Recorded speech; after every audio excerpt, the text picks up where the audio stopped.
What's up guys? Welcome back to my channel.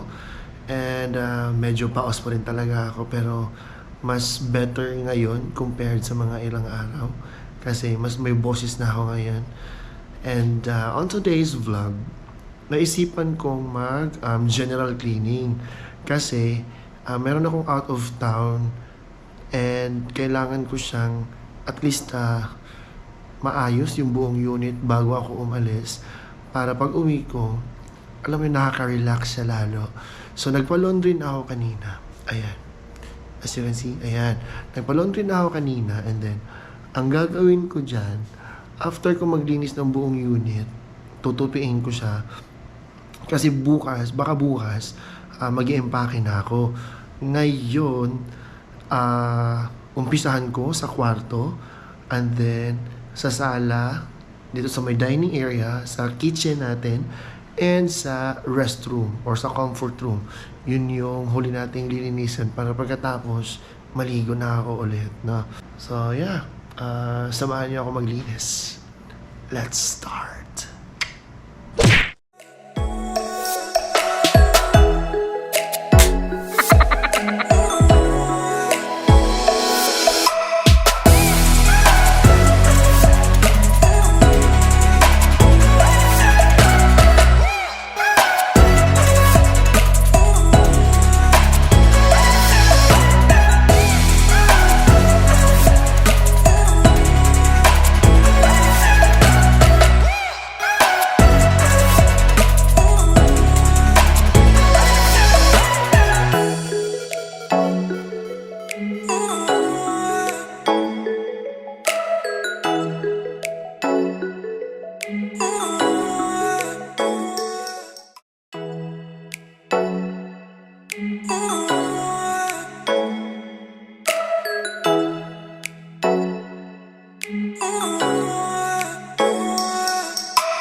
And yeah, tapos na ako sa kwarto, sa dining area, sa receiving area, at sa kitchen. Ngayon, proceed naman ako sa comfort room. Pero hindi ko na kayo masasama kasi baka mabasa yung camera, wala akong paglagyan. So yeah, mag-update na lang ako pagka tapos na ako lahat. And umpisahan ko na para matapos ko na. Bye!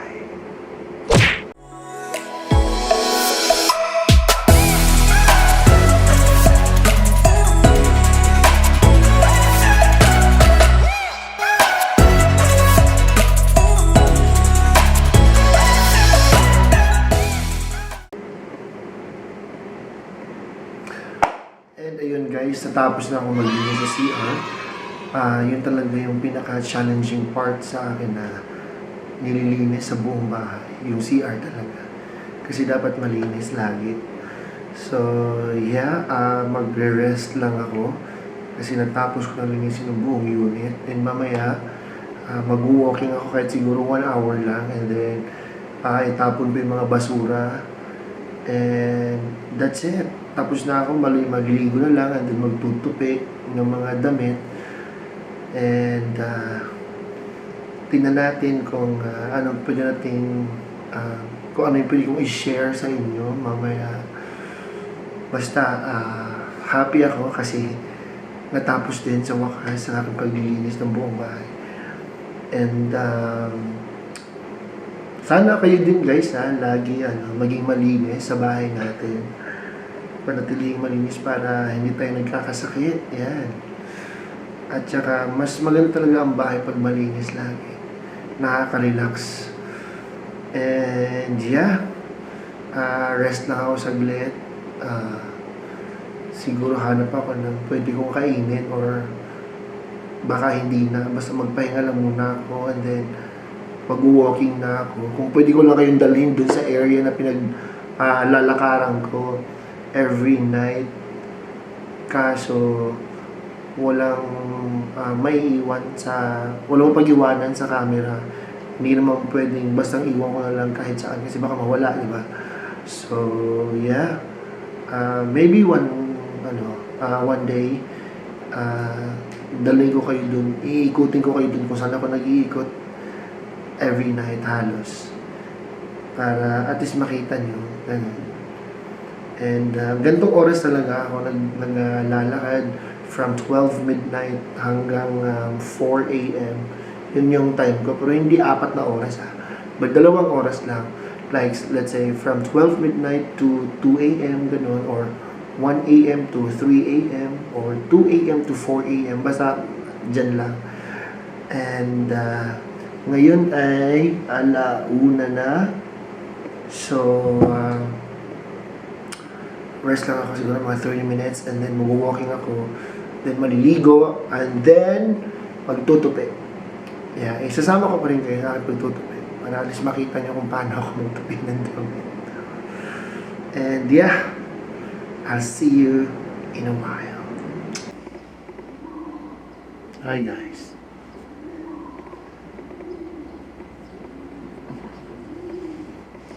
Time check. It's 6:21 in the morning. Nagtutupi pa nito. Hindi ko na kayo sinama mula nung umpisang nagtupi ako kasi medyo madami-dami siya guys. And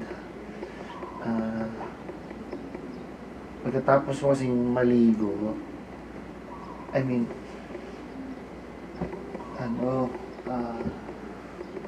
ang dami ko pang ginawa. Nagbabad pa ako ng mga basahan, ganyan. Tapos nagwalis ulit, ganyan. And then nagpalit ng bedsheet at saka ng pillowcase. Tapos nung nag-umpisa ako magtupi, kikinig pa kasi ako ng mga Hillsong, ganyan. Kasi masarap pakinggan yun. Ganito ginagawa, nasa kwarto lang ako, ganyan. Tapos ganito pa karami yung tutupiin ko. So, kahit naman pa paano may iingay habang tahimik lang ako nagtutupi. Guys, medyo malami-lami siya guys. Pero patapos naman na ako.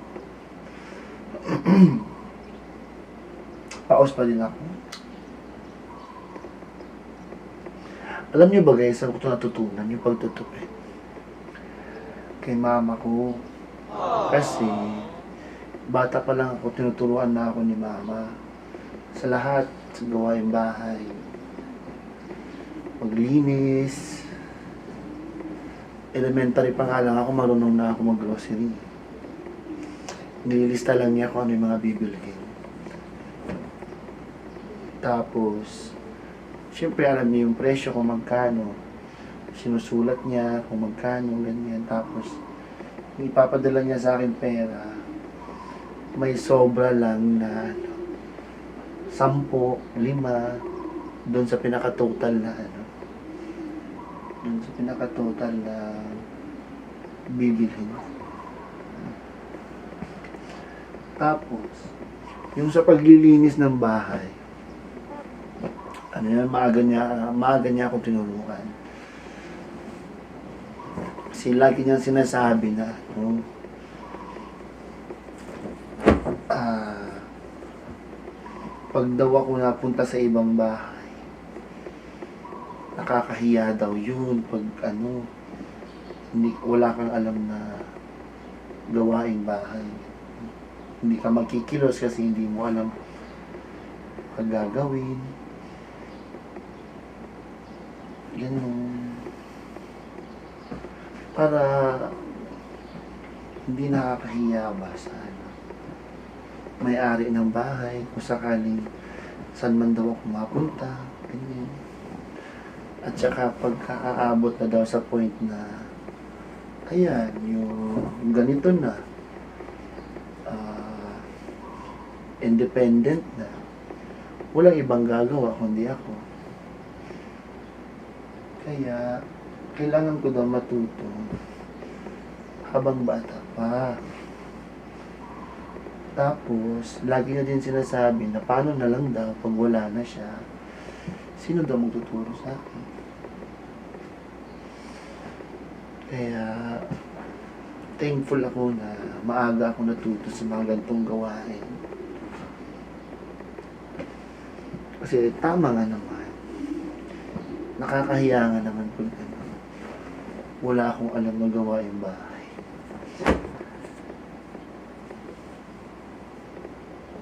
Diba? Tsaka, nag-i-enjoy din ako kung kung ganito ginagawa, tutupi, kasi meron akong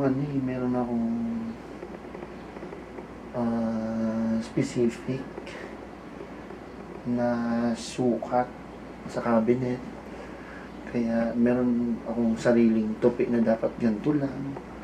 Hindi pwedeng maiba yung tupi, ganun. Kasi tansyado ko na siya, yung sukat, ganyan.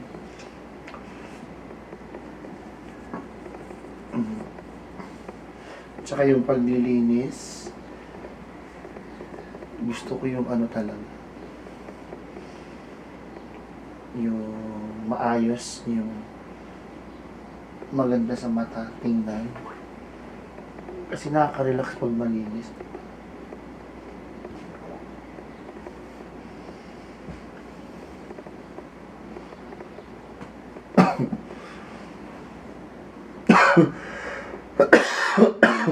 Excuse me. Ang damit ko guys, puro itim. Bibihira yung may kulay.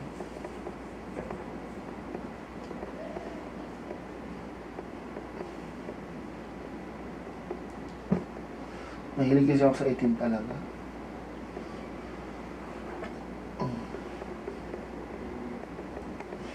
So ayan, patapos na ako guys.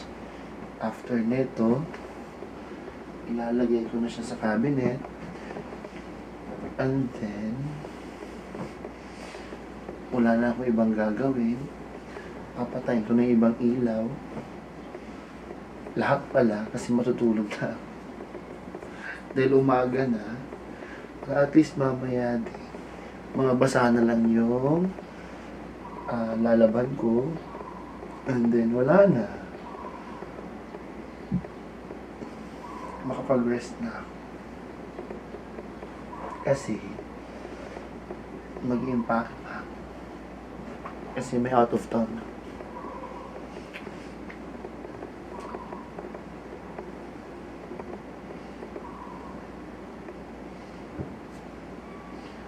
Sinasegregate ko na.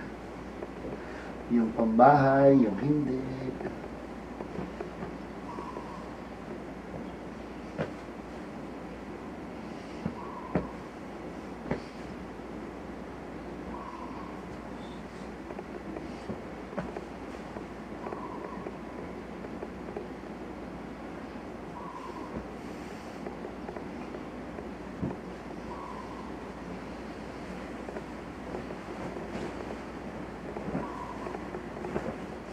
Bedsheet pa pala. Tsaka mga pillowcases.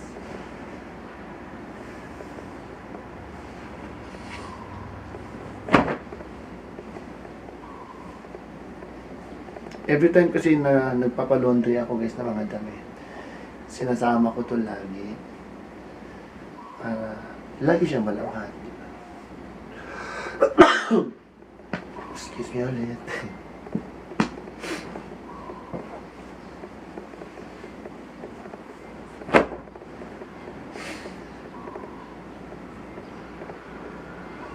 Ibig sabihin, pag nagkakaganto na ako, kailangan ko na matulog. Napagod na yung katawan. Kasi kanina guys, di ba nag-walking pa ako. Kaso hindi ko kayo nasama, gawa na walang maghahawak ng camera. So nag-walking pa ako. Binigyan ko lang sa sarili ko ng 1 hour. 1 hour exercise. Walking lang, ganyan. Lamig sa labas. Tapos, after mag-walking, uminom lang ako ng tea. Tapos naligo. Tapos, inumpisahan ko agad yung pagtutupi. Medyo madami-dami siya. Tapos nagiging ako ng hilso. Ngayon, ito na lang. Bedsheet na lang. Paano ba kayo magtupi ng bedsheet, guys? Kasi ako, natutunan ko ito dati.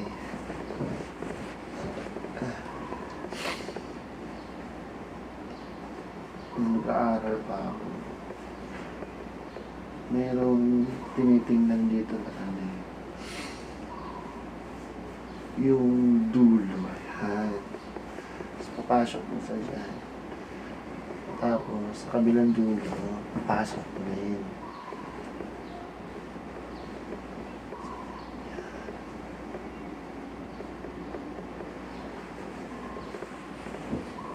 Ayan.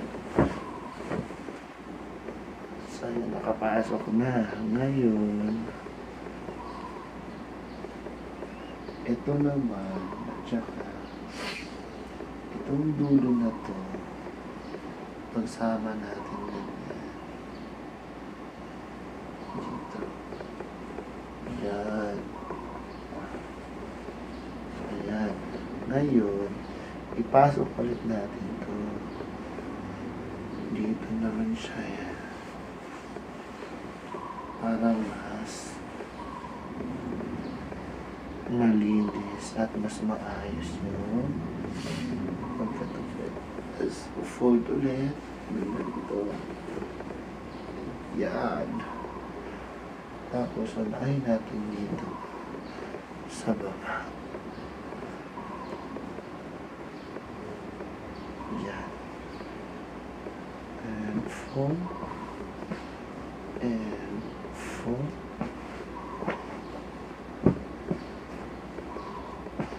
And fold.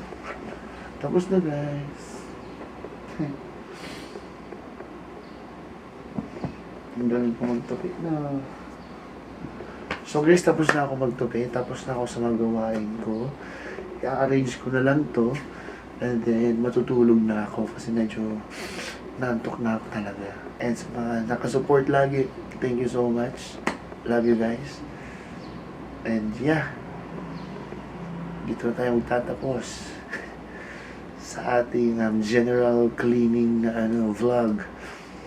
And next natin ay yung out of town naman. No? So yeah, thank you so much. Thank you very much for watching. And don't forget to subscribe. Thank you guys. Bye bye.